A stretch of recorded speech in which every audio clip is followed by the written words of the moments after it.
Where's my butter assistant? My happy butter assistant. Look at that happy face. We were making some butter today. What are you doing? Oh, she's standing on the thing.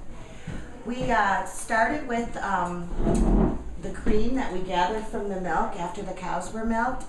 They'd let the butter or the milk sit for a day or so, and the cream would rise up to the top.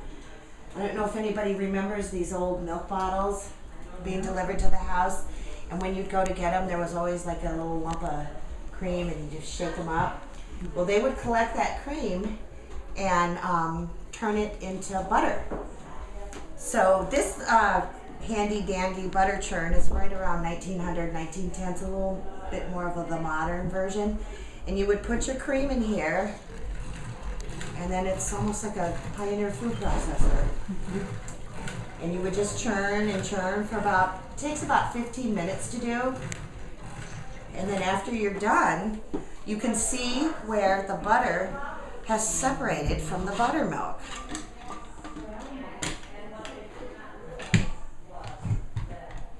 And it's already started to turn yellow. You know, it gets its yellow color naturally. And then what we would do is we would put it in a strainer, and we would want to separate these two, and we would have buttermilk, and then we would take some ice cold water, and we would also wash the butter. We would want to wash as much of the buttermilk out, because then the butter gets firmer. And they would do this probably several times until the water that was coming out was nice and clear. You didn't have to do it in a strainer. We did it with our hands once. Or you could just do it like this, just put the butter right in the water. And then you can see I have a couple of examples here. This one is lighter and in color and more, the consistency is more watery. This one still has a lot of buttermilk left in it. This one is much more nicely strained. It's firmer, has a more yellow consistency.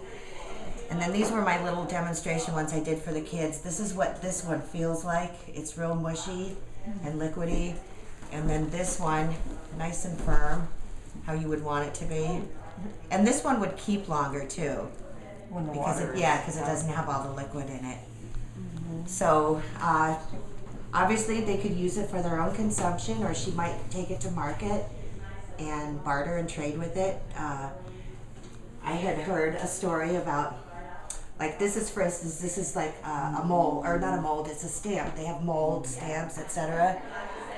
And if she took it to market and she put her stamp on it, and he took her butter in trade and then sold her butter to other people, well, they would know who you were by your stamp.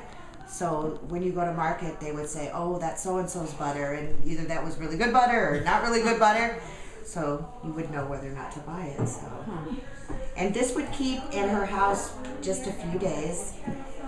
Normally what they would do is wrap it in either some cotton cloth, cheesecloth, put it in a ceramic bowl, inside another ceramic bowl with some ice water, find a cold, dark place, and hopefully for a couple of days you'd have some fresh butter.